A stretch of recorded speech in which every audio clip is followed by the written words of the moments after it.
બધાને અભિનંદન અને વંદન. એક નાની એવી એક્સરસાઇઝ મારે સૌથી પહેલા તમારી પાસે કરાવવી છે અને બધા અહીંયા બેઠેલી વ્યક્તિઓ આ એક્સરસાઇઝમાં જોડાજો.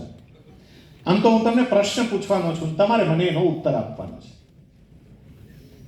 આપનામાંથી જેટલા મિત્રોને ફોર વ્હીલર ચલાવતા આવડતી હોય, જેટલા ફોર વ્હીલર ચલાવી શકતા હોય, ડ્રાઇવિંગ લાયસન્સ નહીં હોય તો ચાલશે, એની જરૂર નથી, પણ જેટલા ફોર વ્હીલર ચલાવી શકતા હોય એવા કેટલા છે? જરા તમારો હાથ ઊંચો કરો ને પ્લીઝ.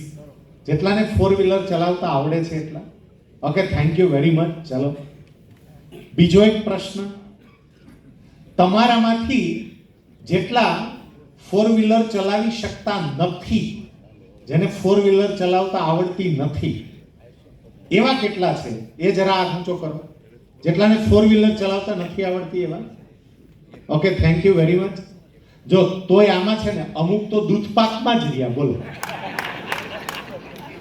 બેમાંથી એકયમાં હાથ ઊંચા ન કરે. હવે સાંભળજો, મારે જે કહેવું છે તે, માની લો કે આ દુનિયાની સર્વશ્રેષ્ઠ કાર, હું ભારતની વાત નથી કરતો, આ દુનિયાની સર્વશ્રેષ્ઠ કાર અહીંયા રાજકોટમાં લાવવામાં આવે, હેમુ ગઢવી હોલના પ્રાંગણમાં એને ઊભી રાખવામાં આવે અને અમને કાર ચલાવતા આવડતી નથી, એમાં હમણાં જેમને હાથ ઊંચો કર્યો એને ડ્રાઇવિંગ સીટ પર બેસાડવામાં આવે. દુનિયાની બેસ્ટ કાર છે, પણ ડ્રાઇવિંગ સીટ ઉપર એ છે જેને કાર ચલાવતા આવડતી નથી. અને પછી એને એવું કહેવામાં આવે કે આ શૈલેષભાઈ સકપરિયા મવડી રહે છે, જરાક એના ઘર સુધી પહોંચાડી આવો ને. શું સ્થિતિ થાય, કલ્પના કરો. દુનિયાની બેસ્ટ કાર, પણ ડ્રાઇવિંગ સીટ ઉપર એ વ્યક્તિ છે જેને કાર ચલાવતા આવડતી નથી. શૈલેષભાઈ સકપરિયા મવડી નહીં, કદાચ અહીંથી વિરાણી ચોક સુધી પહોંચી ના શકે. પરિસ્થિતિ પલટાવો. સાવ સામાન્ય કાર છે અને એ પણ જૂની. સામાન્ય કાર અને જૂની. મારુતિ 800 નું એક જૂનું મોડલ છે અને એ અહીંયા લાવવામાં આવે, ડ્રાઇવિંગ સીટ ઉપર એને બેસાડવામાં આવે જેને હમણાં અમને કાર ચલાવતા આવડે છે, એમાં હાથ ઊંચો કર્યો હતો, એને ડ્રાઇવિંગ સીટ ઉપર બેસાડે અને એવું કે કિશોરભાઈ, શૈલેષભાઈનું વતન મોવિયા છે, એને બાવાજી બાપુનું દર્શન કરવા જાવું છે, એને મોવિયા લઈ જાઓ. સાહેબ, કાર જૂની છે, સામાન્ય છે, પણ ડ્રાઇવિંગ સીટ ઉપર એ છે જેને કાર ચલાવતા આવડે છે. અને શૈલેષભાઈ મોવિયા જવું છે, અહીંથી 40 કિલોમીટર દૂર, એ મોવિયા પહોંચે તો કે મોવિયા નહીં, મોવિયાથી આગળ ગમે ત્યાં જવું હોય જૂનાગઢ ગિરનારની પરિક્રમા કરી આવે. કાર કઈ છે એના કરતા કાર ચલાવનારો કેટલો જાગૃત અને તૈયાર છે ને એ વધારે અગત્યનું છે. એમ પરમાત્માએ તમને રિસોર્સિસ કેવા આપ્યા છે એના કરતાંય એ રિસોર્સિસનો ઉપયોગ કરનારા તમે કેટલા તૈયાર છો ને એ વધારે અગત્યનું છે. ભગવાને છે ને કેટલાયને મર્સિડીઝ આપી છે, મર્સિડીઝ, અને એમાંય ગોબા પાડે. બોલો, તમે સમજી શકો છો કહું છું? એ બાપાનો એટલો મસ્ત બિઝનેસ હોય ને, એમાંય ગોબા પાડ્યા, ચલાવતા જ નથી આવડતું, એનો યુઝ કરતા નથી આવડતો. અને અમુક એવાય હોય કે જેને કાંઈ ના આપ્યું હોય, સાવ સામાન્ય હોય, પણ ક્યાં સુધી પહોંચી શકે. સાહેબ, અહીંયા નિલેશભાઈએ જે વાત કરી, બહુ સરસ વાત કરી એમણે, કે ભાઈ હું માત્ર ને માત્ર 7 કરોડ લોકોનો જ વિચાર શું કામ કરું, 140 કરોડ સુધી શું કામ પહોંચું, 800 કરોડ સુધી કેમ ના પહોંચી શકું, એક્સપોર્ટ કઈ રીતે કરવું જોઈએ, એના માટે કઈ કઈ બાબત ધ્યાનમાં રાખવાની, એમની એમણે વાત કરી. પ્રકાશભાઈ આપણને સૌને હું વેલ્થ ક્રિએટર કઈ રીતે બનું, ખાલી ટર્નઓવર નહીં, મારી વેલ્યુ કઈ રીતે ક્રિએટ થાય, વેલ્થ કઈ રીતે ક્રિએટ કરું, એના ઉપર વાત કરી. પણ આ બંને કામ કરવા માટે હવે જેની જરૂર છે ને એ વાત મારે કરવાની છે.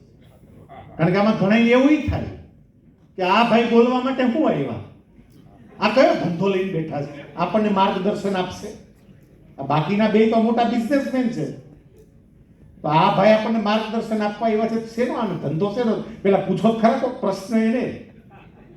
પણ હું તમને કહું કે મારો ધંધો માણસોને ચારવાનો છે, અને એટલે તમારે આ બંને વ્યક્તિઓએ કહ્યું ને ત્યાં સુધી પહોંચવા માટે તમારો માઇન્ડસેટ ચેન્જ કરવો બહુ જરૂરી છે.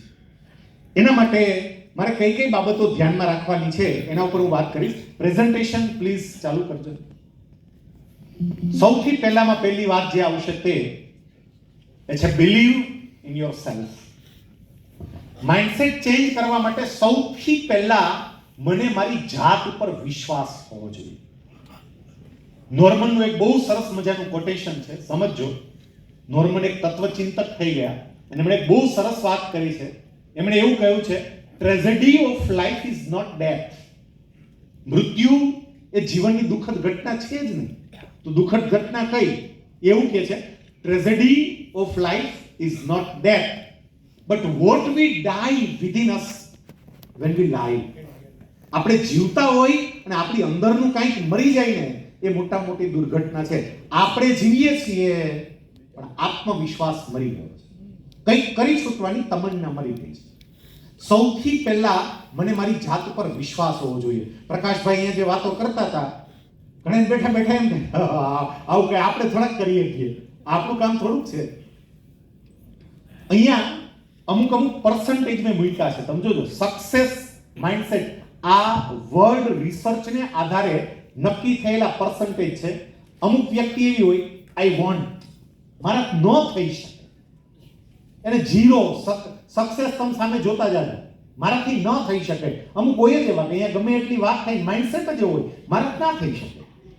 બીજી વ્યક્તિ આવે, આઈ કાન્ટ, હું ના કરી શકું, મારાથી ના થઈ શકે. તો હાવ નેગેટિવ આવ્યું. પણ બીજું એવું હોય, મારાથી ના થઈ શકે, એના પર્સન્ટેજ સામે જોતા જજો.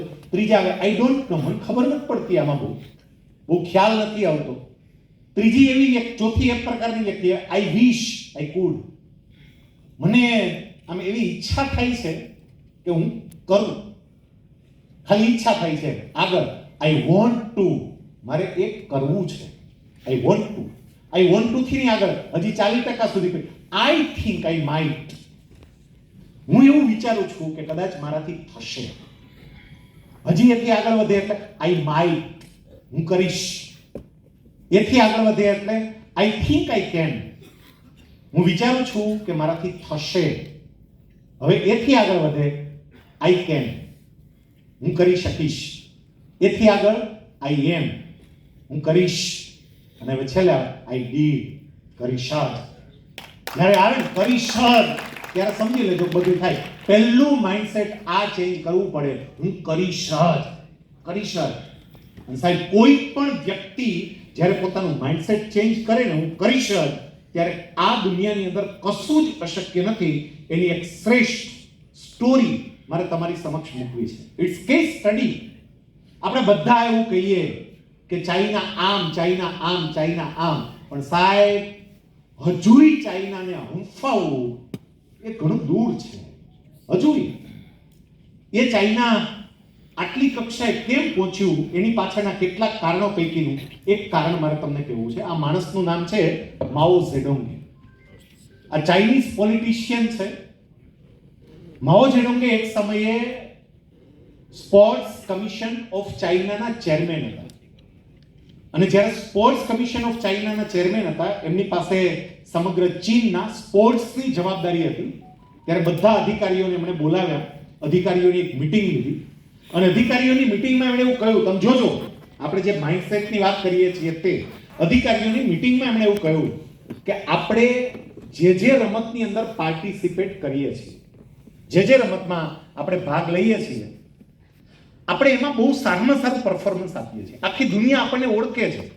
વધારેમાં વધારે મેડલ ઓલિમ્પિક્સમાં આપણે લાવીએ છીએ. પણ એક રમત મારા ધ્યાનમાં એવી આવી છે કે જેમાં આપણે પાર્ટિસિપેટ કરીએ છીએ પણ આપણને મેડલ મળતા નથી. દુનિયા જે આપણને ઓળખતી નથી. અને રમત છે બાસ્કેટબોલ.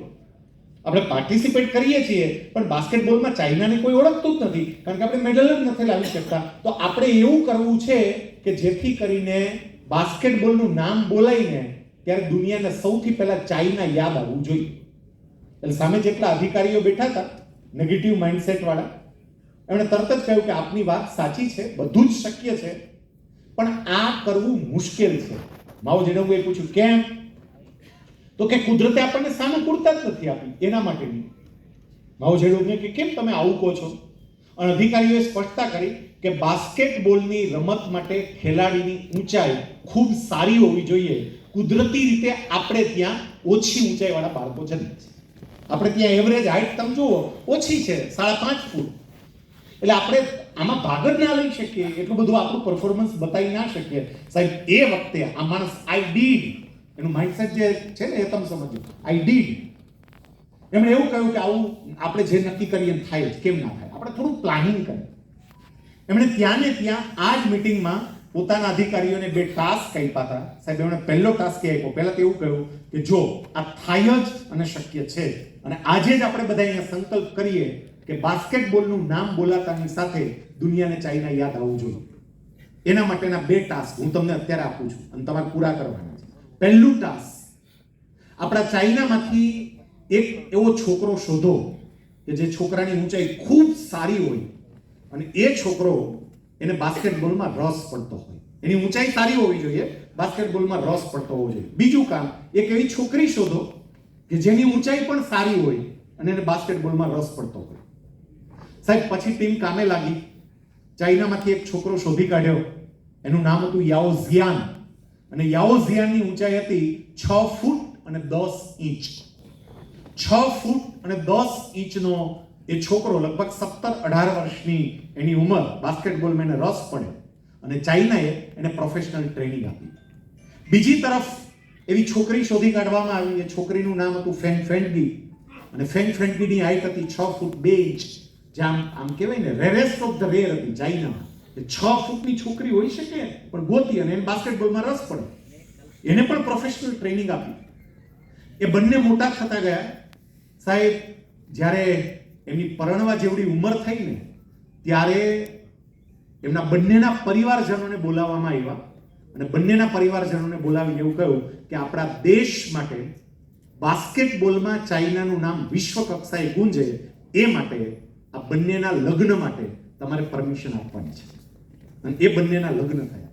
તમારી જાણ માટે, જનરલ નોલેજ માટે સાહેબ, આખી દુનિયાના એકમાત્ર એવા લગ્ન છે કે જે સરકારે કરાવ્યા હોય. સરકારે લગ્ન કરાવ્યા જ નથી. લાવો આવો દાખલો. આખી દુનિયાના એકમાત્ર લગ્ન, એ લગ્ન એટલે યાઓ ઝિયાન અને ફેંગીના લગ્ન કે જે સરકારે કરાવ્યા. સાહેબ એમના લગ્ન થયા બેના. અને 12મી સપ્ટેમ્બર 1980 ના રોજ એમને ત્યાં એક બાળકનો જન્મ થયો. જે બાળકનો જન્મ થયો ને એના પિતાની ઊંચાઈ 6 ફૂટ ને 10 ઇંચની હતી.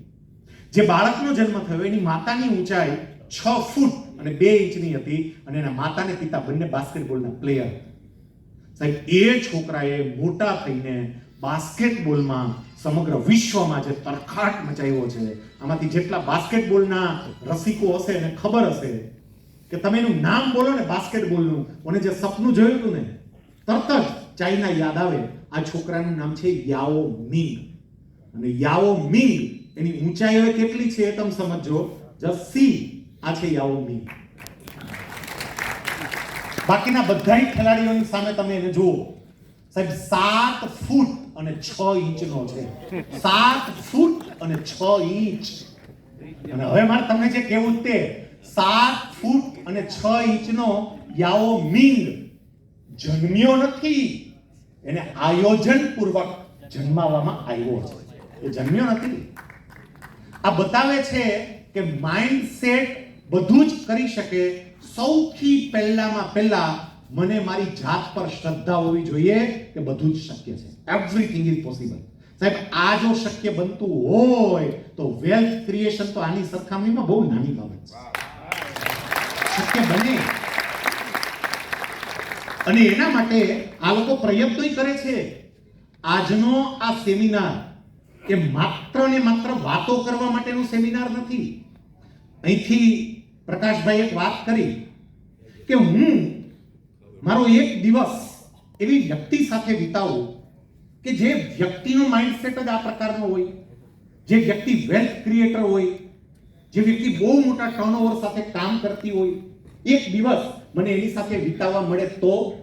અને એસએજીસીએ એનું પ્લાનિંગ પણ કર્યું છે. મારે જીતુભાઈ સાથે વાત થતી હતી, આ કાર્યક્રમ પૂરો થાય પછી જેમને રસ હોય એ રજીસ્ટ્રેશન પણ કરાવજો. સાહેબ તમને એ લોકો આપણા ગુજરાતના સારામાં સારા અને નામાંકિત ઉદ્યોગપતિઓ સાથે એક દિવસ વિતાવવાની તક આપે એ પ્રકારનું આયોજન પણ કરશે. તમે એક દિવસ ચંદુભાઈ વિરાણી સાથે વિતાવો, સવારથી સાંજ સુધી તમે એની જોડે હો. તમે એક દિવસ એમને જે વાત કરી, મોટી વ્યક્તિ ગૌતમ અદાણી સાથે પણ કદાચ ચાન્સ મળી જાય, પણ ગુજરાતના એવા વેલ્થ ક્રિએટરો કે જેની સાથે તમે 24 કલાક વિતાવી શકો, 24 કલાક તમે એની સાથે રહી શકો, એવો ચાન્સ પણ એસએજીસી તમને આપશે. આજનો કાર્યક્રમ પૂરો થઈને પછી રજીસ્ટ્રેશનની જાહેરાત કરશે, તમે રજીસ્ટ્રેશન પણ કરી શકશો.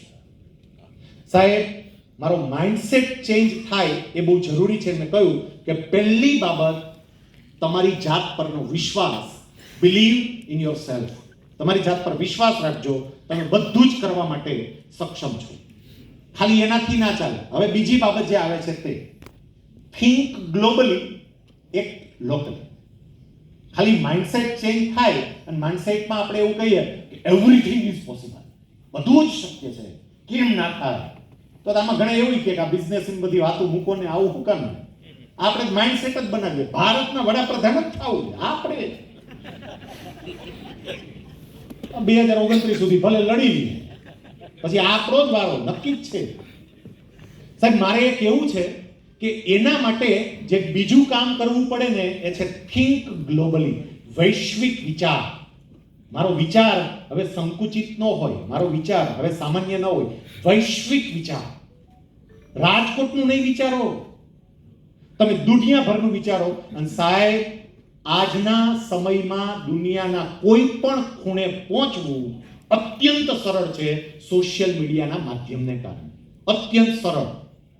ઓલો સામાન્ય ચાની રેકડી હલાવતો માણા બિલ ગેટ્સને ખેંચીને પોતાના સુધી લાવી હતી, આ સોશિયલ મીડિયા જાદુ બતાવે છે ભાઈ આપણને.